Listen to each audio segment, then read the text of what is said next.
Good evening, ladies and gentlemen, and welcome to another episode of The Many Adventures of Cuphead.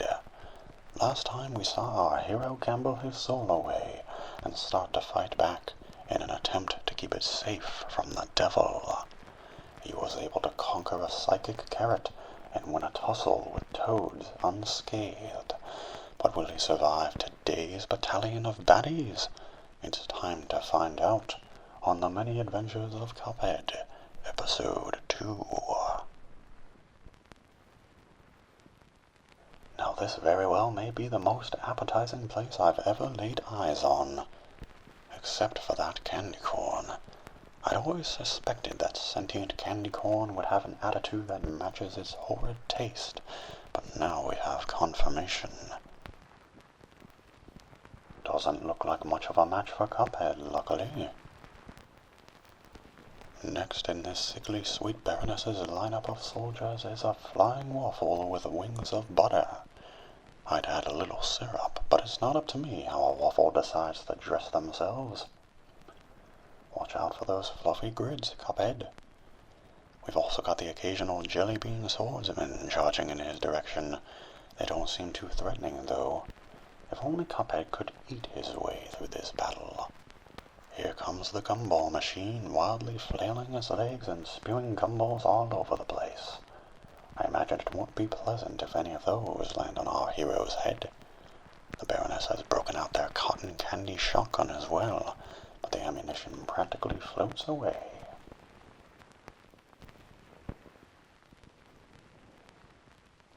And in an unexpected turn of events, the Candy Castle has come crawling after Cuphead.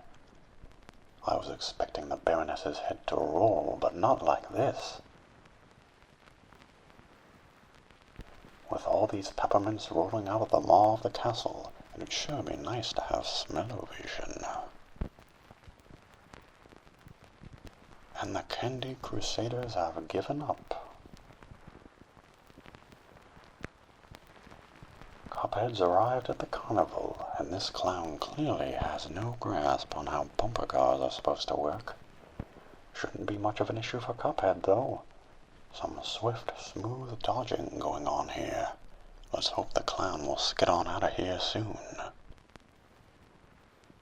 And he swerved right off the tracks, only to become one big clown balloon. Here he goes, sending rabbit balloon animals and some sort of demonic roller coaster train after Cuphead. Thankfully, it shouldn't take much to pop these guys, but they're certainly chomping at the bit to get a piece of the porcelain. Looks like he's floating away now, only to come back riding a very, very strange horse. Out come the flying horseshoes. I gotta say, we're seeing a ton of impressive footwork from Cuphead here, dodging horseshoes and other hazards all atop a speeding roller coaster train. Not without mistakes, however, so he'd better be careful if he doesn't want to float too.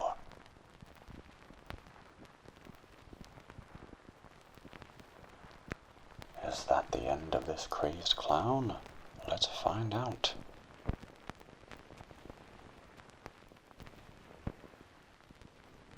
Alright, folks, that is one swing ride I do not want to get on. Cuphead doesn't have much choice, though. And in a turn of events no one could have seen coming, the penguins are out on the coaster tracks, tossing baseballs at our hero's head. Thankfully, the speeding roller coaster has cleared them out of the way. And just like that, they're back. And the clown's been taken down. What a performance. What's this now? A flying cuckoo clock? Well, it's actually a giant bird stuck in an uncomfortable birdhouse. No wonder he looks so peeved. This guy's coughing up eggs like there's no tomorrow, and here comes a conga line of baby birds to help him nail down Cuphead.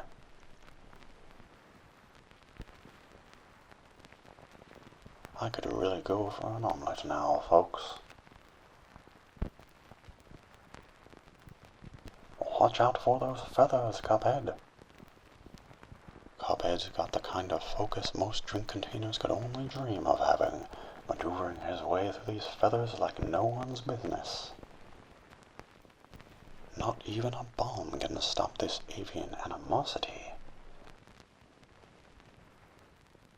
And the birds falling out of his house and out of the sky, only to reveal their evil mastermind of a child.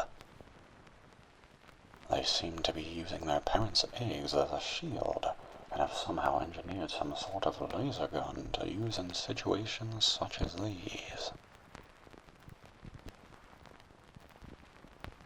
Shouldn't be too much trouble for Cuphead, though, especially when he comes in with that bomb.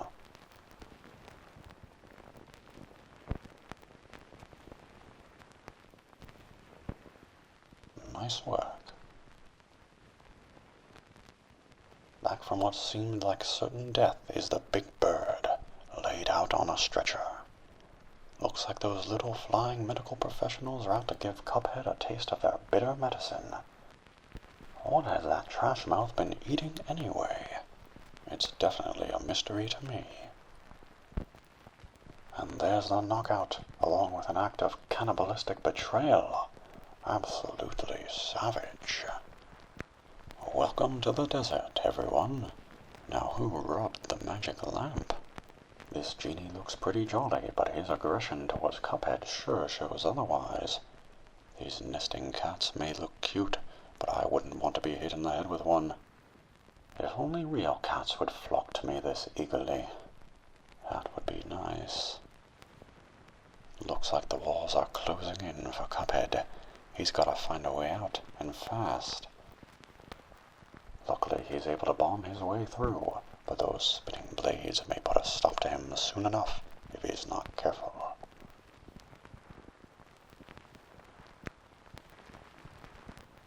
And that seems to be the end of those taunting totem poles.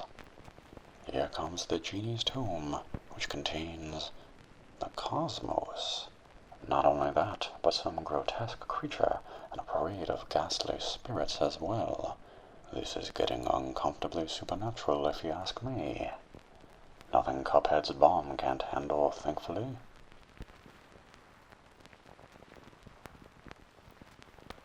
The genie's back with a vengeance, and apparently an idea. Hats off to you if you can pull it off, but I think we all know who'll be the victor this time around. Now Cuphead's face to face with his puppet self, and that has gotta be rather disconcerting for him. This is some serious finger gun action from the two of them, not to mention the genie's hat throwing in bullets of its own. And off he goes to puppet heaven. Now this is intimidating. The genie's back, and he is just gargantuan. He's brought a trio of pyramids along with him as well. Lots of magical energy simply flying around the sky here, folks. Who knows what'll happen if Cuphead gets cursed? And that settles it.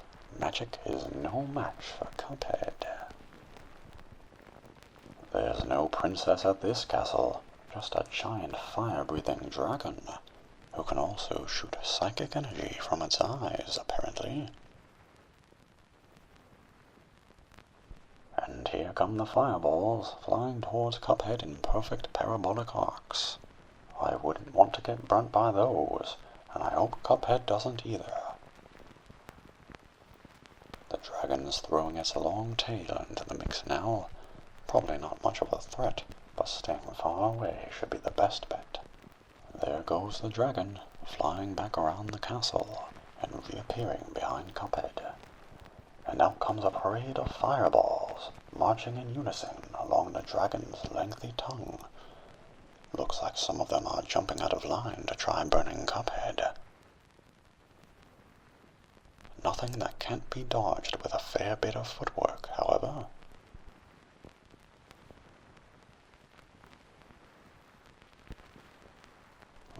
Now we have not one, but 3 dragon heads competing for a piece of the porcelain. They've brought quite the storm with them, too. Lots of little fireballs flying around here now. and now quite literally a flamethrower. I always knew dragons were fantasy creatures, but this is just over the line. And the dragon's been slain. What a fiery fight! And that's all the time we have for tonight, folks.